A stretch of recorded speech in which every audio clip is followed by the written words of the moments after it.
We saw how to trace a wall layout over a reference drawing. Now we can go through how to draw a wall layout from scratch. Right-click and select Insert Wall. We'll pick a wall type. Let's go with our 2x6 exterior bearing. And now it's waiting for me to select the first point. Before, we just snapped to the origin marker. This time I'm going to select some point next to our layout, and we'll start another little test layout off to the side here. One of the first things you want to learn how to do is set a reference point. So you notice down in the bottom right we have this dx, dy, and z coordinates, and that's showing the relative position of your cursor relative to the last set reference point. We can reset that by holding your cursor over the point that you want to use as a reference point and hitting Q on the keyboard. So if I want to measure a distance off of this point, I'll hold my cursor here and hit Q. And notice in the bottom right, the dx and dy values reset to 0, 0. Now I can measure off of that point. If I want to just go in the x direction some distance, I can hit U on the keyboard. So now I have the dashed line is constrained to the x direction, and now I just type in a distance. Let's say I want to go to the right 10 feet. So I'm just going to start typing 10 on the keyboard. That automatically opens up this coordinate dialog, and then apostrophe for the foot mark. And enter. That automatically makes the first selection point, and now I can select the second point. I'll constrain in the vertical direction. Notice I have the dashed line as I hold my cursor close to vertical. So that's another quick way that we can constrain in a direction. If I left click while I have that dashed line, then I'll be locked in that direction. The same thing is available at 45 degrees, horizontal, all the way around. So I'll do this for the vertical direction and then type in a distance. If I want to go, let's say 20 feet and then some number of inches, I can just enter the inch value right after the foot mark. If there's a fraction of inches, then I'll add a space and then the fraction. You can also do a decimal, 6.75.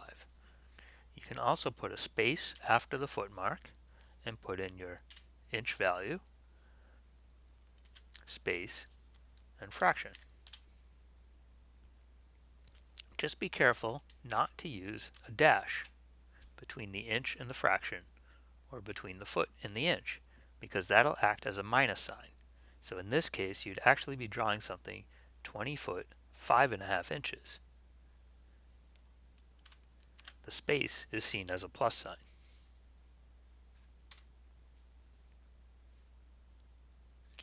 If I hold my cursor so that we're not on a dashed line, and I start to enter a distance, then Vertex doesn't know what the direction is going to be. So if I type in a 1, now I have x, y, and angle available to define my next point. I just need to enter two of those pieces of information, either an x and a y, an x and an angle, or a y and an angle. So let's say I want to go 10 feet to the right, so I'll put in 10 apostrophe in the x, and then I want to go 15 feet in the y. Another possibility is if I want to go 10 feet to the right and up 45 degrees. You can also undo the last point by hitting Control Z. You can continue to hit Control Z to undo the previous points in a wall chain as you're selecting the points. Once the wall is added, the Control Z will undo the entire wall chain. But be careful, once you hit Escape and get out of the Add Wall function, you'll have to just delete the wall to undo it. As we saw before, we can also use this alternating lock cursor function, either to lock horizontally or lock vertically. If I want my next wall to be horizontal, I'll select Lock Cursor horizontally and then type in the distance. Now I'm locked vertically, so I just type in the next distance. And I can continue as it alternates between horizontal and vertical.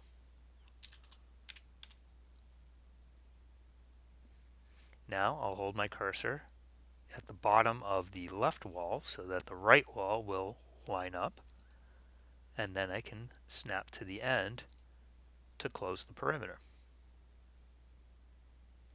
If I want to start a new wall a certain distance off of the corner, then I'll reset the reference point and type in the distance. First, I'm going to right click and select a different wall. Let's go into the interior framed walls, and I'll do the 2x4 interior bearing. I'm also going to change my reference line to use the center line. And now I can hold my cursor over the corner that I want to use as my reference point and hit Q. Now I'll hit I to lock in the vertical direction and type in the distance. So let's say I want to go up 10 feet. I type in 10 apostrophe, enter. So now the center line of my interior wall is 10 feet up from that interior framing corner. I'll lock in horizontal and extend all the way to the opposite wall.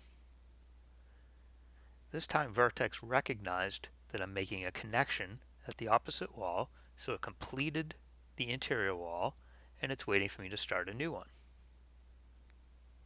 If I want to start a wall here some distance over, I can do the same thing. Hit Q on the corner, lock in horizontal, and type in the distance.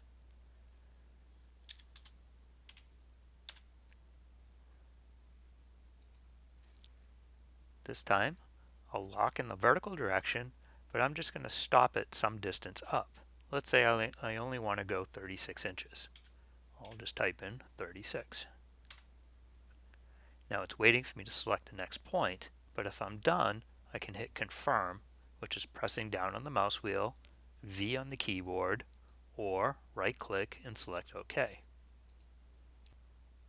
I can move walls by selecting them and moving them. First I'm going to hit escape to end the insert wall function, and now I can select a wall, so I just left click on it, then I'll left click on the middle grab point,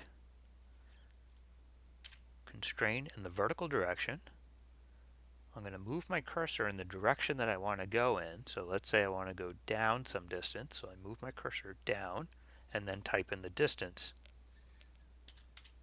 In this case, I'll go 24 inches down.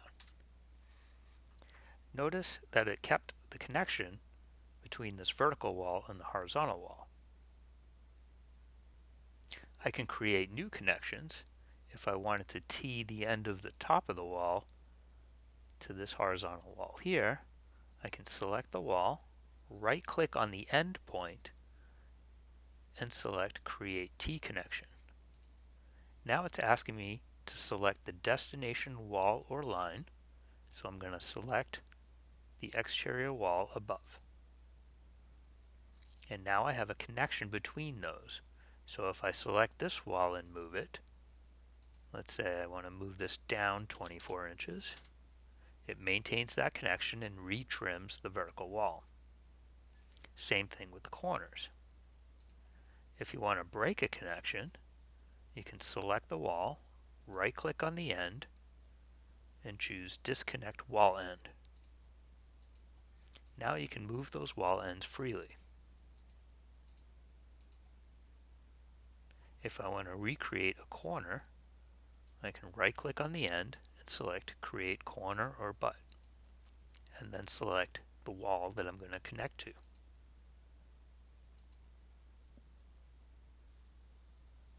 I can also cut a wall. If I select the wall, right click and select Cut Wall, or I can select Cut Wall from the Wall tab up in the top, then select the position where I want to cut. Now I have two separate walls, And now I can create a corner from this point to the vertical wall above.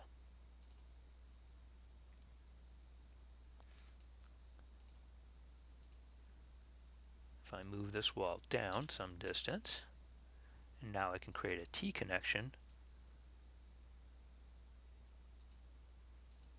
to here. If I want to change walls to a different wall type, I can select them, either hold down the Control key and left click on multiple walls, or you can do a right to left box across multiple walls to select them. Then go to the Change function up in the Wall tab and select a different wall type. Let's say I want to make these 2x4 interior non-bearing. Here I can choose what line to use as the reference line if I'm changing the thickness of the wall, and if there's been any changes to the shape or height, if you want to keep those changes or revert back to the defaults. We can also use the change wall function to match the properties of a wall that we've already drawn.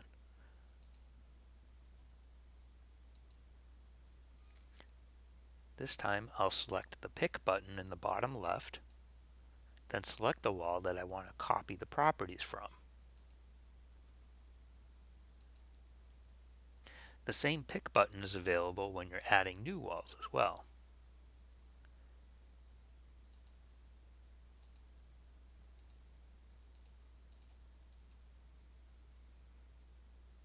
If you want to check the exterior sides of walls, you can go to the Wall menu and select the Flip command. This will highlight the blue arrows indicating the exterior sides of the walls, and you can just click on the blue arrow to mirror the wall.